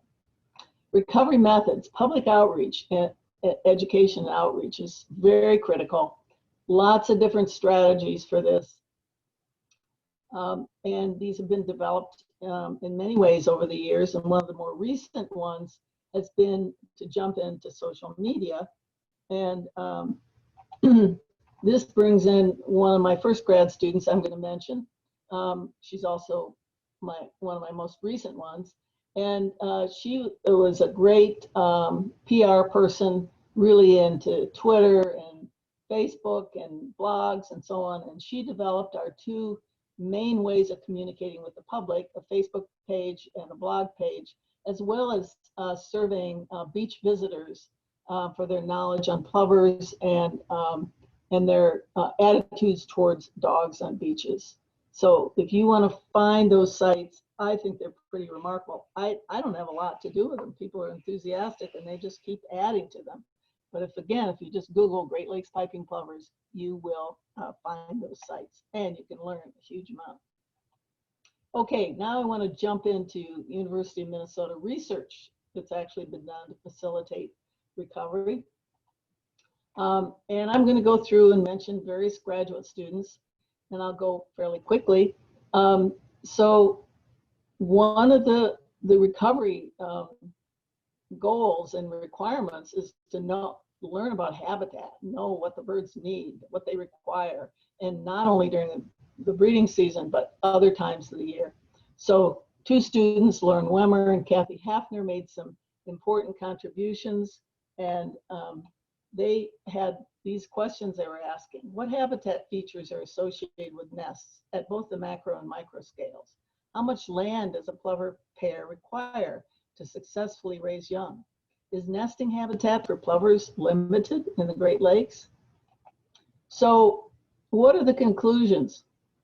They place their nests in areas significantly wider in terms of total beach, farther from the tree line. These are strategies probably to reduce predation, and in greater percent of cobble and sparser vegetation. At the landscape level, with rare exception, plovers only nest on the Great Lakes shoreline, and they're separated from forest by wide expanses. The amount of land that they need to raise their young is variable in size. Kathy Hafner worked on this, about an average of about 3 hectares. And the total beach area is affected by Great Lakes water level and whatever's going on.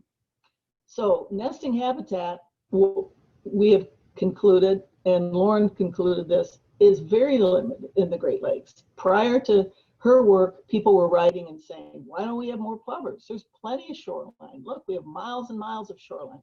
They're very specific. They have very specific needs. So this shows how important protection of these sites actually is.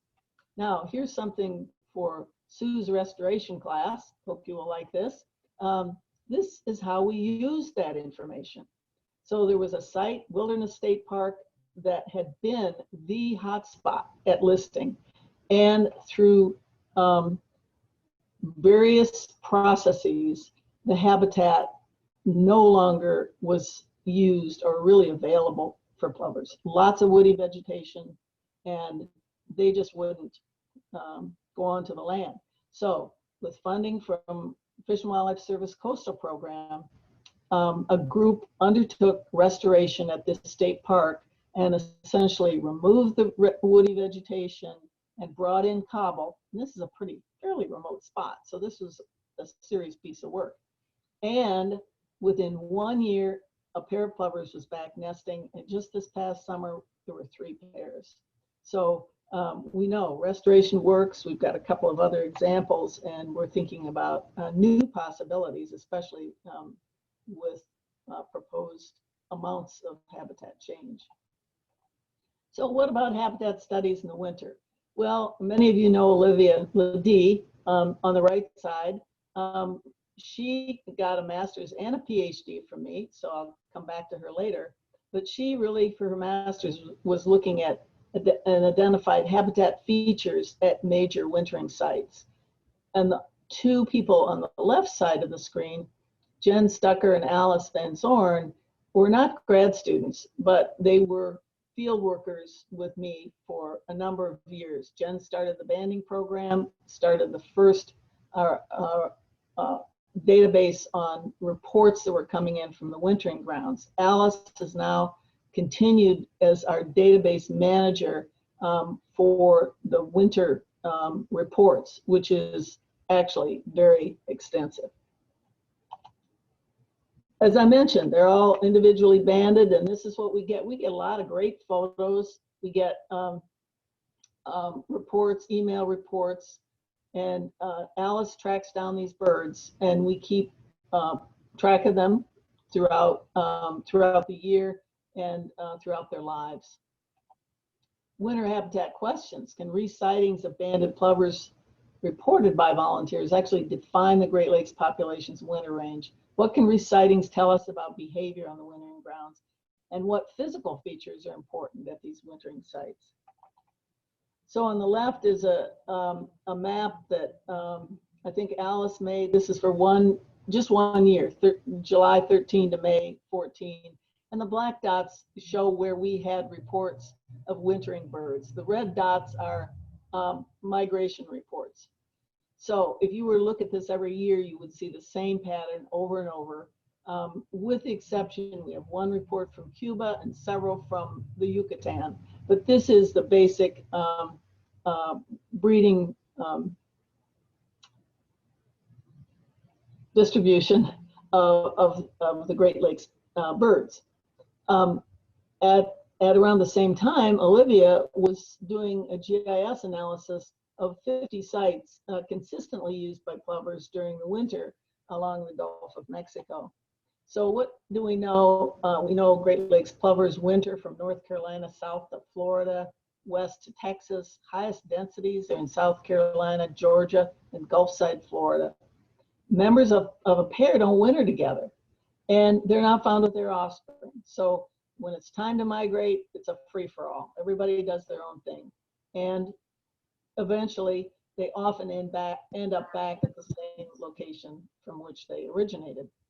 Plover abundance is significantly correlated with intertidal area, total area, peninsula, and island. Olivia found this. And plover abundance strongly associated with physical shoreline features, and abundance is reduced, as you might expect, with human infrastructure. So a really important message was the fact we discovered very high winter site fidelity. Birds will go back and spend their winter at the same location, maybe in front of the same cottage or the same beach sign where they had spent the winter before. So very high priority for conservation, these sites are. Dispersal and migration. Vanessa Pompey worked on migration. Liz Weaver-Price worked on dispersal. Liz ended up predicting sites for recolonization that have in fact been recolonized. And I'm going to look at Vanessa's contributions. Do plovers use migration stopover sites? How long do they remain? Do they congregate at these sites? Does plover behavior differ between spring and fall? And ultimately, can stopover sites be identified for protection? Well, this is before any kind of the modern technology that allows tracking individuals.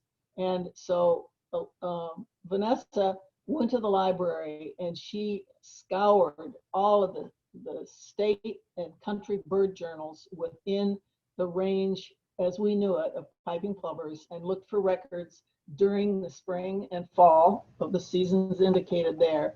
And what she found was pretty remarkable. Prior to her work, many places had been written, it was written that plovers were nonstop migrants.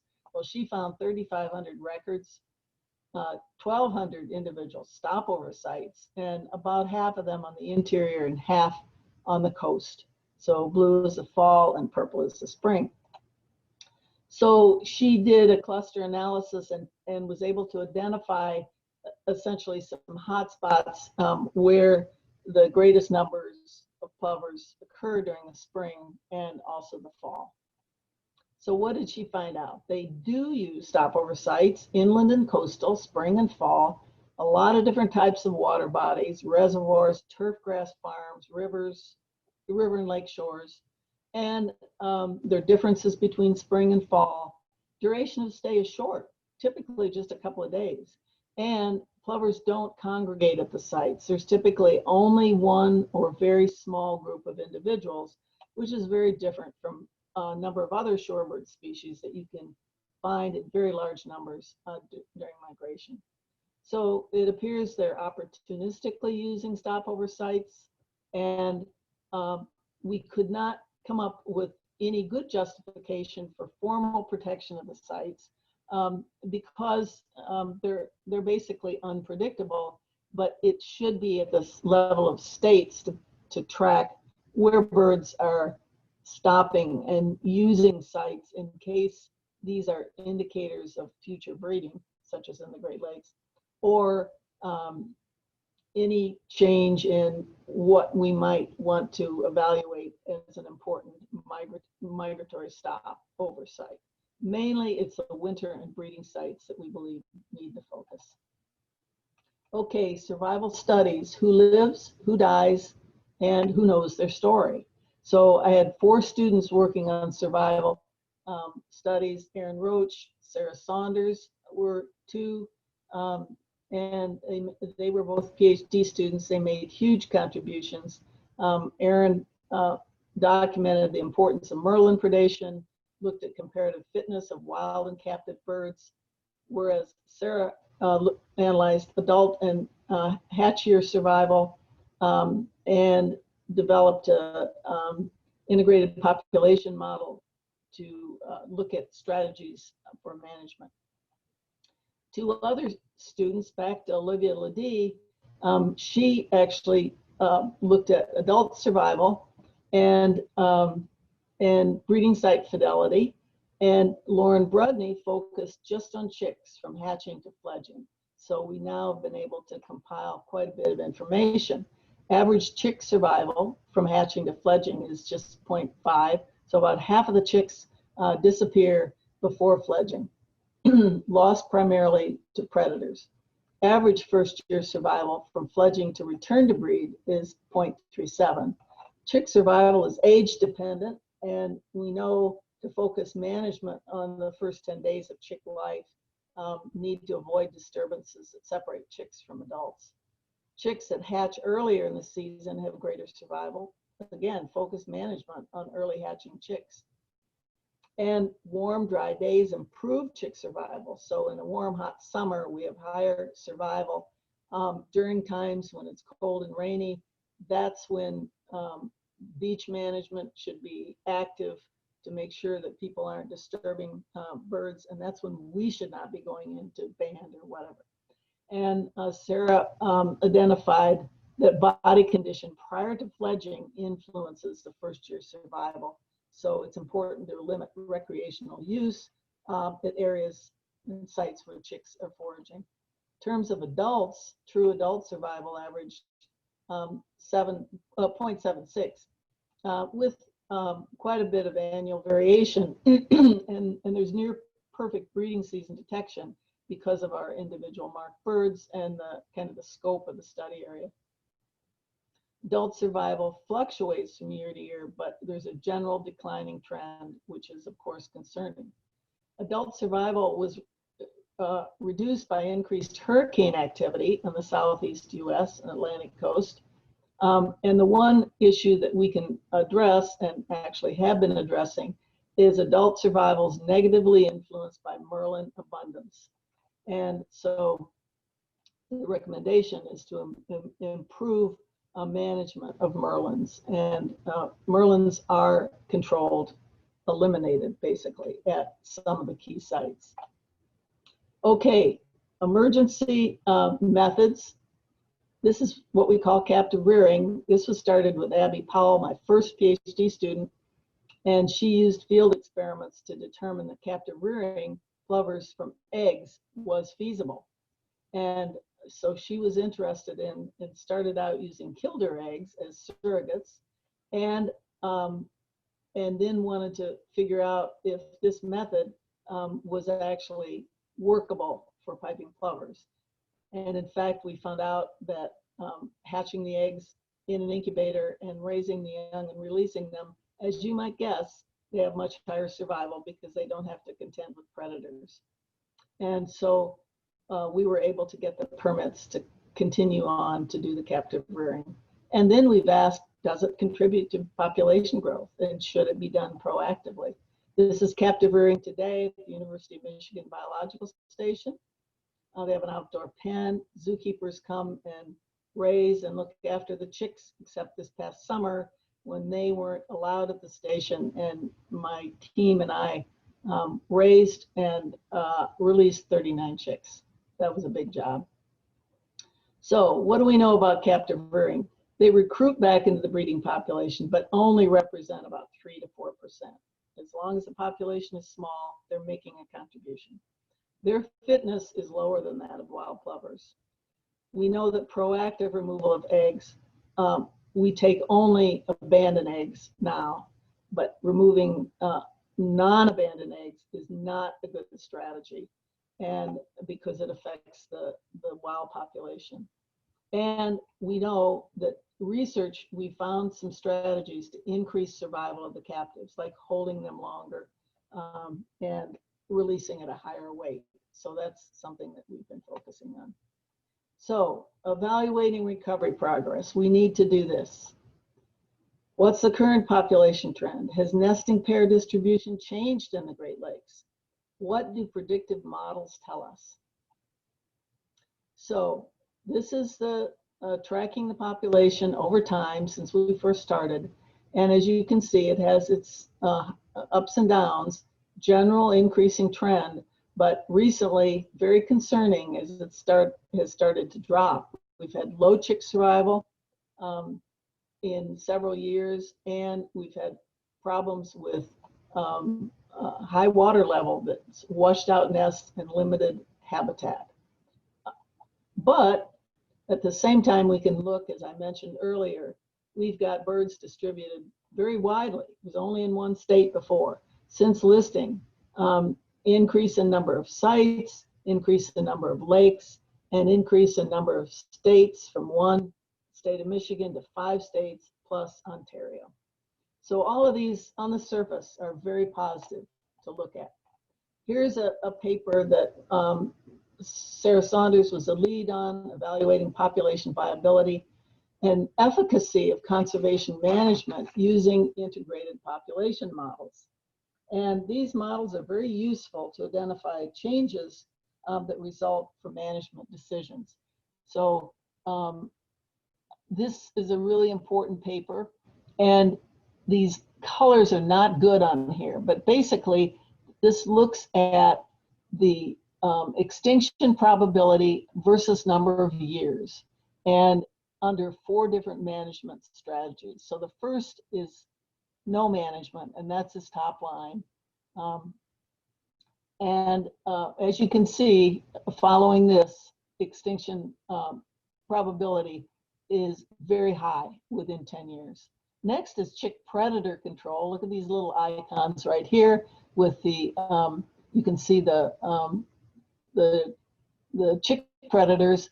And this is the next line, a lower line. So a slight increase in positive survival. And then the next one is adult predator control. And you begin to see how effective this is. If we lose an adult, so that's the merlin right here. And if we lose an adult to merlin, that's very, very costly, because that bird is maybe 1 year old. It could be 4 years old. It could be in the prime of its breeding, and we've lost it completely. But the strategy that is the really impressive one is where you blend together chick predator control and merlin control, that shows the bottom line as the best strategy to take to reduce the probability of extinction. So at this point, we can ask the question, can the Great Lakes population reach recovery? Can it be delisted and not remain reliant on continued management? So this is something that we struggle with all the time. And I believe, recovery is going to depend on adult and chick survival, which is obvious, affected by climate, predators, the management commitment to policies and regulations, as well as funding, in order for this species to reach a point of recovery. And despite all the challenges, I still remain hopeful. I don't know why my screen does not want to advance. There. I have very special gratitude for these people in particular who have invested multiple seasons and multiple hours and have helped at all levels of the government and in the field. as well as the more than 500 monitors over the years that have helped. And funding has been primarily Fish and Wildlife Service, Great Lakes Restoration Initiative, and these other groups as well. Now, questions? Okay, we have just a couple of minutes, so I'm going to cherry pick. We have like a dozen questions, and actually I'm going to copy them and send them to Francie so that she can send you all personal emails. I hear that you volunteered to do that, so I will do that if I, you know, if I have your email. Yeah. I'll figure out a way to do it. But I mean, you've got great questions here. I'll go with the last one just because it's the easiest one to scroll to. The target for delisting was approximately 500 pairs. No, the delisting, sorry. The target for delisting is 150 pairs. 150 pairs. Yes. Okay. So that's 100 in the state of Michigan, 50 in the other states. That's not a whole lot. Do you think that's enough? Well, that's debatable. This was, that goal was set prior to the knowledge we have now on what makes a viable population. And so the people who wrote the very first recovery plan, and there was an earlier one before 2003, I'm not sure where they came up with that number and what kind of a justification they have. I personally think that the only way the Great Lakes plover population can be independent from management is it needs to be larger than that, just because of the predation pressure that currently exists. The population has to be able to withstand loss of eggs and chicks without human interference if it's going to be delisted. That's why it's really referred to as a conservation reliant species. And maybe at 150 pairs, if exclosures are still being put out and habitat is still being restored and monitors are still there, not in the same numbers, but 150 pairs may work. Okay, so I'm going to proceed, and I think Nick is going to take over the screen now. While he's doing that, I want to announce a very generous offer from Jon Slaght. He will personally sign a copy of his book to you. 2 people are allowed to do this. He's going to charge you $100 for that honor, but he's going to turn that $100 for each book over to the Conservation Sciences Travel Fund. So I'll take information from that, or you can contact Jon directly. And now to close out the day, here's Dan Larkin. Great, thanks, Rob. Thank you for that wonderful presentation, Francie. It was so great to hear that retrospective and learn so much about that important conservation research. Thank you, everybody, for attending today. I dropped in the link a couple chats back, the Spotlight website, which has the information about the upcoming seminars by Jonathan and Tom, and also, once again, has the link to the donation site. And thank you so much, everybody, for joining us. I want to point out, Aaron just put in the chat that we've raised over $700 of our $2,000 goal. So big thank you to everyone who has donated. And there's time still to keep donating. So thank you, everybody, for participating. And thank you for all of the people who presented. I truly appreciate it. Bye-bye. Take care, everyone.